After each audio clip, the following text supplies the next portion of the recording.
Good morning, boys and girls of the internet. How's everybody doing? I hope we all had a wonderful Thanksgiving. And if you've read the title of this video, you know today we are working on a 2010 Jeep Wrangler. This one happens to be a Sahara edition. This has the 3.8 liter V6. This is essentially the old Dodge Caravan engine that is in here. And I kind of like these motors. Some people have other opinions. But anyway, today we are fixing an EVAP leak. So let's get into this thing. What this thing says, if you come in here and you start your vehicle up, this is what we've got going on. So I had a small EVAP code. I have cleared that. This is what we had that comes back. So we start the car. It runs for a few seconds. The door light is on because the door is open. And then we'll get another, there we go, gas cap. So this message, it was accompanied with a check engine light. It had a separate issue. I will show you what that was. We took care of that. Now, if driven long enough, you will end up with a check engine light. Again, for more than likely a small EVAP leak detected. Usually goes with a gas cap. So that code or that light will never go away. Although in the system itself, we do not have any actual codes stored at the moment. So let me show you what's going on here. First off, I'm sure like a lot of you, we have a new gas cap. And according to everybody else that you've probably already looked at, they tell you to check this seal around here. A lot of times though, it does not end up being the cap. Now this customer saw the light, saw the gas cap, went to a parts store, they sold them a gas cap, and of course that did not fix their issue. So let's show you what will. So I've got us a flashlight and something to lay down on. We're gonna go underneath the Jeep. Most of these things sit high enough, even factory, that you don't need a creeper and you don't need to jack it up.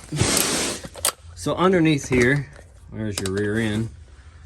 But up in here, you can see we've got some lines going into your fuel tank. That is your fuel tank. And of course, you know where you put gas in your car is on the driver's side. So those lines, like that little plastic one and that big one with the hose clamp on it, they run across into the fuel tank. Now, let's get you up in here. On the top of the fuel tank, this connector right here with the green writing on it, right here, goes into this canister that is made to the fuel tank. This part is not serviceable. It is not replaceable. It would require a full gas tank replacement. So what happens is this hose breaks off of that white plastic canister. Once again, I am referring to this hose right here, this one. And that's what it happens. If you see right here, what I did was got a double barb fitting, heated it, put it into this side, put the other piece of the nipple in on the other side, pushed it together, and used JB Weld to seal it back up. I let this harden for about a day or so, and then I was able to reconnect this black plastic line to it, and that took care of that issue. Doing so, we fixed our EVAP leak code that we had stored under the check engine light, but we did not get rid of the gas cap light. Now this has been a persistent problem for this car for a while. And so here's what we are looking at now. At the back of the truck where you see your rear end, if you look right in front of it, here's your drive shaft. Right here, you have your canister, your charcoal canister. It goes under a few names. And what you're looking at is you got a line right here. This one goes back up to the tank where we were just showing. You have an electrical connector, and you have this line here. Now that line runs back up, connects there, and will run back up with the tank as well, or the filler neck as well. This white box on the side of this canister is a valve, and it opens and closes, and this is what builds off tank pressure. When you first turn your ignition switch on, and you start your vehicle for the first time, this little box right here, it closes. And what it does is it tries to pressurize the tank and check for any EVAP leaks, you know, in your system, because thanks to the EPA, we don't want any fumes coming off the gas tank. So that's what causes that check gas cap light to come on real quick, because when you first start your car, it does this self-check, and if this guy doesn't close off to let it build pressure, well, when the canister tries to pressurize, this line going back up to the filler neck is open, and well, it doesn't build pressure. This is actually a replaceable part. You do not need to replace the entire fuel tank or canister to fix this issue. I haven't actually seen a lot of the charcoal canisters themselves fail, of course, unless you're off-roading and you break it off the vehicle, which I've seen that happen too. There's a few other videos showing that. This one has not been broken off. Chrysler really should have put some sort of skid plate around that, because there's a big area in the front of it for mud and dirt and stuff to collect and potentially knock this thing off while you're off-roading. So let's go look at the part. So here's what we have here is a standard brand. They also make a Dorman, and this is what we've got going on here. You can see the part is standard. The item number is LDP14, and it is a leak detection pump. Now this goes under multiple names for Chrysler. They call it a bunch of different things. Under a shop cost, it was a total of $21.52. Part number on the box itself, once again, LDP14, and that is for the standard brand. They also make a Dorman. I will put the Dorman part number in the description below this video. So essentially what we have in the box is a little piece of paper telling you how this will fit the original, blah, blah, blah. Although the appearance may differ, it will work. It gives us a new O-ring. And here is the new pump itself. Inside here, you can see there's a little gear, and there's a little motor, and you can see it moves up and down. Have your electrical connector, the vent line on the back, and this is the part that actually snaps into the fuel tank itself. So we're gonna go underneath the truck again with a flathead screwdriver, a line removal tool, which you don't necessarily need. I'm just gonna use it for the ease of access. But you can replace this with pretty much no tools. So let's get underneath there. Okay, back underneath the truck. Let's see if I can figure out how to hold this camera. All right, so what we've got going on, we've got an electrical connector. It's got a pull or a push tab right here. You're just gonna squeeze this, pull the connector off, and then you've got this hose. And there's a few ways to remove it. And I've got a line pair of pliers to remove stuff. I don't know if this will fit in here or not. There we go, just like that. If you don't have one of those fancy pair of pliers, in most cases, you should be able to just pull it by hand and it will come off. Now the box itself has a collar right here.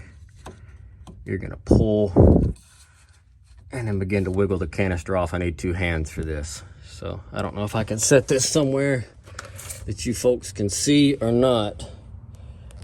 Hopefully that works. I just gotta drop everything at the same time. So if my big head's in the way, I do apologize.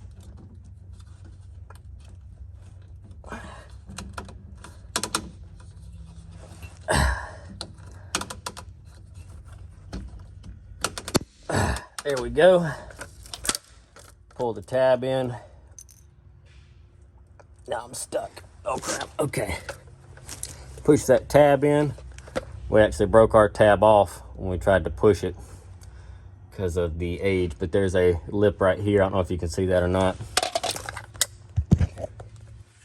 And so what you're trying to do is push the tab in over this and then twist that, and that will pop this thing out. So you can see in here you've got a canister filter.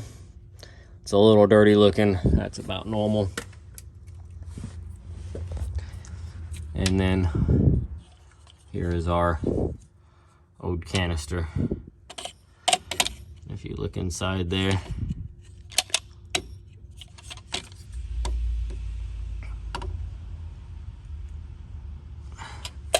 that one looks like it may actually be broke. And that's okay. So now you have an O-ring right here that I just popped off. And here it is.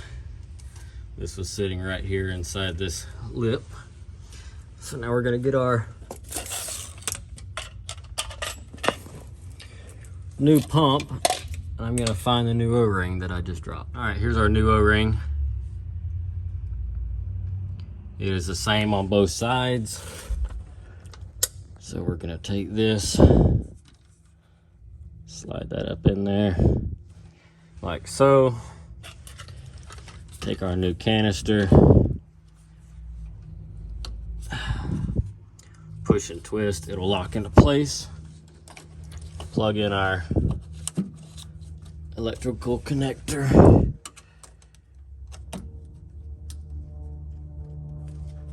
Plug in our hose. And there we go. All right, got our door open so we don't fume ourselves out. Come in here, cycle the key on. Start it up, close this driver door.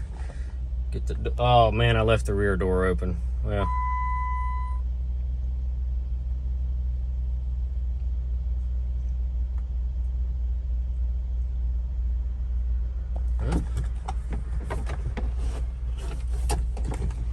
Let's see if I can get this back door closed. Wow. All of our door lights are out. No warning indicators. Shut the key off. Open the door. That turns off everything. Key on. Engine on.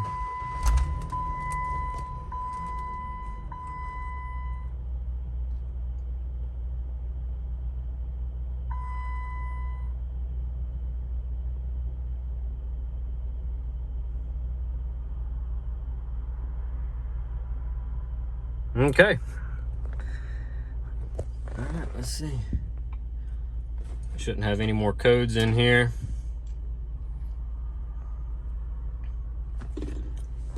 Chrysler, that's us. It'll do a VIN scan real quick. That's right, go back. Okay.